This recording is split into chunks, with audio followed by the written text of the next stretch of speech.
Assalamu alaikum everyone. I hope all of you people are doing good. I welcome all of you again to the YouTube channel of KS Wala. And as you know that we have started the topic of GST, जिसमें हमने कल जो है GST को पढ़ा, different types of GST के पढ़े, और उसके साथ साथ हमने GST काउंसिल को थोड़ा बहुत पढ़ा कि उसका क्या बैकग्राउंड है, GST काउंसिल कैसे उसको फॉर्म किया गया था। ठीक है, आज हम देखने वाले हैं different functions of the GST council कि जीएसटी काउंसिल जो है उसके कौन कौन से फंक्शंस है वो हम इस वाले टॉपिक में पढ़ने वाले हैं। जब हम फंक्शंस की बात करते हैं बेटा, तो हमने जीएसटी काउंसिल जो हमने कल पढ़ा था उसमें हमने देखा था कि जीएसटी काउंसिल जो है वो इम्प्लीमेंटेशन बॉडी होती है। जो हमारा जीएसटी है, टैक्स रेट जो है वो सारी चीज़ें, टैक्स को कैसे लगाना, लिवाई करना है, टैक्स को कैसे जो है किन किन चीज़ों पे कितना टैक्स रखना है, किस किस चीज़ को एग्जेम्पशन की तरफ देखना है, यानी किस किस चीज़ पे टैक्स नहीं लगाना है, वो सारी चीज़ें जो है वो हमारा जो है जीएसटी काउंसिल देखता है। सो पहला फंक्शन भी जब हम देखते हैं तो it is recommendation on tax rates, यानी जीएसटी जो है the council decides on the GST rate slabs for goods and services, यानी किस किस गुड पे कितना टैक्स पे करना है, हमें किस किस गुड्स पे कितना टैक्स लगेगा, किस सर्विस पे कितना टैक्स लगेगा, वो हमारा जीएसटी काउंसिल जो है डिसाइड करता है बेटा। Tax rates range from 0 to 28% depends on the nature of the goods और सर्विसेज। जो हमने कल भी देखा कि टैक्स रेट जो हमारे इंडिया में है दैट इज बिटवीन 0 to 28%। अब इस 0 to 28% में हमने देखा था मेन जो है हमारे 4 टैक्स स्लैब्स हैं, और 4 टैक्स स्लैब्स में हमने देखा था किन किन गुड्स पे लगता है। जैसे हमारा 0% हो गया, वो हमने देखा था डिफरेंट आइटम्स पे 0% लगता है, कुछ आइटम्स पे जो है 10% लगेगा, कुछ आइटम्स पे जो है 12% लगेगा, कुछ आइटम्स ऐसे हैं जिन पे 28% लगेगा। तो वो सारी चीज़ें डिसाइड करता है हमारा जीएसटी काउंसिल। दूसरी चीज़ टैक्स एग्जेम्पशंस एंड थ्रेशोल्ड्स, यानी कहाँ से टैक्स लगेगा। थ्रेशोल्ड का मतलब यह है कि कहां से टैक्स लगेगा और कौन कौन सी चीजें जो है वो बाहर रहेंगी टैक्स के, वो भी हमारा डिसाइड करता है GST council. So tax exemptions and thresholds decides which good और services are exempt from the GST. जैसे बेसिक 4 आइटम्स हो गए, हेल्थ एंड एजुकेशन हो गया, इन्हें हम बाहर रखते हैं। Sets turnover thresholds for the compulsory GST registration. Small businesses below a specific turnover can opt out. अब समझ लो, जो बड़ी बड़ी कंपनीज है ना, जो बड़ी बड़ी कंपनीज है जिनका टर्नओवर अच्छा खासा है, तो उसको भी डिसाइड करता है हमारा जीएसटी काउंसिल कि अगर आपका टर्नओवर, फॉर एग्जांपल समझ लो कि अगर जीएसटी काउंसिल ने कहा कि अगर आपका टर्नओवर 5 करोड़ रुपीस है तो उसे जो है जीएसटी जो है रजिस्टर करना पड़ेगा जीएसटी के लिए, और जो 5 करोड़ से कम है, छोटी छोटी कंपनीज हैं या छोटे छोटे बिजनेसेस हैं, उन्हें उससे बाहर रखा जाएगा। तो वो सारी चीजें डिसाइड करता है हमारा जीएसटी काउंसिल कि किस किस चीज पे कितना टैक्स लगेगा, किस किस चीज पे कितना टैक्स पे करना है आपको, कौन सी चीजें जो है वो टैक्स एग्जेम्पशंस में जाएंगी। ये सारी चीजें, इन सारी चीजों को डिसाइड करना काम है हमारे जीएसटी काउंसिल का। उसके साथ देखें तो डिस्प्यूट रेजोल्यूशन, कभी कभी क्या होता है बेटा कि सेंटर और स्टेट्स के बीच में, क्योंकि हमने देखा अभी कि सेंटर के लिए हमें अलग टैक्स पे करना पड़ता है दैट इज सीजीएसटी, और स्टेट्स के लिए हमें अलग टैक्स पे करना पड़ता है जिसे हम कहते हैं एसजीएसटी। और कभी कभी अगर डिस्प्यूट होता है इन चीजों के मामले में, क्योंकि जैसे ही हमने जीएसटी स्टार्ट करा था इंडिया में तो बहुत सारी स्टेट्स ने इसको अपोज भी करा था और बहुत सारी स्टेट्स ने जो है इसे वेलकम भी करा था। सो अगर कोई स्टेट वेलकम करती है या अगर कोई स्टेट जो है इसके अगेंस्ट खड़ा होती है तो जीएसटी काउंसिल उसके साथ भी जो डिस्प्यूट हो रहा है सेंटर का उसे भी रिजॉल्व करने में हेल्प करती है। That is GST council addresses disputes between centre and states और between states regarding the implementation of the GST. It ensures that conflicts, especially over revenue sharing, are resolved in a way that respects the interests of both parties. ये आपको याद रखना है। कभी कभी क्या होता है बेटा कि जो कंट्री होती है ना, कोई आजकल भी अगर हम देखें तो बहुत सारी हमारी जो है स्टेट्स जो है वो अपोज कर रही है इस चीज़ को लेकर कि वो डेफिसिट में बहुत ज़्यादा है, स्टेट्स भी डेफिसिट में होती है।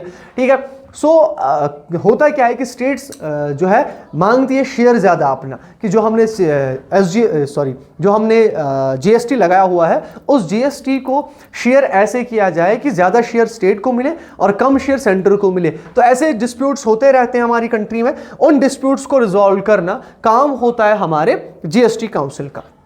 तीसरा, amendment to the GST laws, जो भी हमारे जीएसटी लॉज हैं जैसे टैक्स स्लैब्स हो गई और भी बहुत सारे लॉज हैं उनमें अमेंडमेंट करना वो भी हमारा काम है। किसका? वो भी काम है हमारे जो हमारा जीएसटी काउंसिल है उसका। So it recommends amendments to GST acts and rules to address emerging challenges और इनएफिशिएंसीज इन द सिस्टम। उसके साथ साथ its suggestions are sent to parliament and state assemblies for ratification. तो अगर कोई भी ऐसी चीज लगती है हमें कि जो है लॉज अच्छे नहीं है जीएसटी के या टैक्स स्लैब्स के बारे में या कुछ भी प्रॉब्लम हमें लगती है, तो अमेंडमेंट अगर हमें करनी हो उस चीज में तो हमें क्या करना है, हम अमेंडमेंट कर सकते हैं डेफिनेटली, बट अमेंडमेंट करने के लिए जो है हमें जीएसटी काउंसिल की जरूरत पड़ती है, यह आपको याद रखना है। तो जीएसटी काउंसिल जो है वो हमारी हेल्प कर सकता है इसको अमेंड करने के लिए।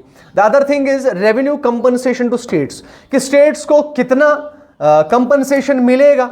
ठीक है, कोई भी स्टेट, जैसे मैंने आपको अभी बोला कि कोई भी स्टेट कभी भी जो है बेटा प्रॉब्लम फेस करती है।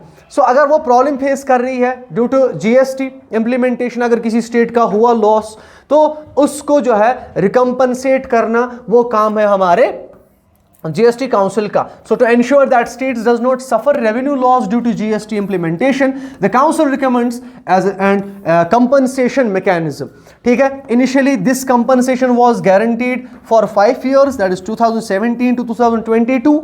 But there is ongoing debate about its extension or phase out. ये आपको याद रखना है कि अभी बात हो रही है कि इस जीएसटी के बारे में हम क्या करेंगे। पहले 5 साल के लिए रखा गया था इसको कि 5 साल तक हम हेल्प करेंगे कि अगर कोई भी स्टेट जो है प्रॉब्लम फेस कर रही है जीएसटी की वजह से, क्योंकि जीएसटी इंप्लीमेंट हुआ तो हो सकता है स्टेट्स में पैसा कम होने लगा हो डिफरेंट सोर्सेज का, तो उसकी वजह से जो है हम कंपनसेट करेंगे उसको। Approval for model GST laws, it approves model GST laws on GST which guide the states in framing their own GST legislation. States are required to align with the model laws but may make their own change. So government जो है, जो हमारी state है, वो state अपने laws भी बना सकती है, बट उन लॉज को बनाते टाइम उसे मॉडल लॉज को क्या करना पड़ेगा, सामने रखना पड़ेगा एज गाइड, ताकि वो हेल्प कर सके उनकी। इसीलिए हम कहते हैं कि जीएसटी काउंसिल जो है वहां से आपको क्या करना पड़ता है, अप्रूवल लेना पड़ता है मॉडल लॉज के लिए, ये आपको याद रखना है। The last thing is decision making process.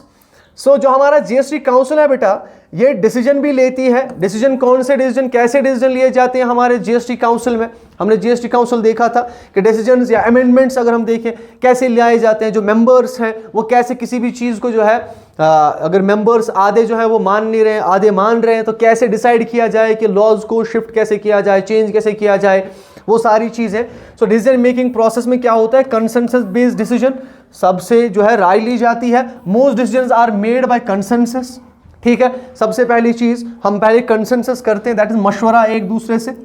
अगर मशवरा नहीं चलता, the decisions are taken by 3/4 majority with votes weighted as, कैसे वोट, सेंटर के जो है 1/3 ऑफ द वोट्स, ठीक है, स्टेट्स के जो है वो 2/3 ऑफ द वोट जो है एज मेजर किए जाते हैं, ये आपको याद रखना है। Weighted based on population size of the state, जिस स्टेट की जितनी पॉपुलेशन है उसका जो है वोट वेटेज भी उतना ही ज्यादा रहेगा। बट इतना याद रखना है आपको कि जो हमारा जो भी फैसला होता है वो होता है किस बेस पे, 3/4 ऑफ मेजॉरिटी, ये आपको याद रखना है।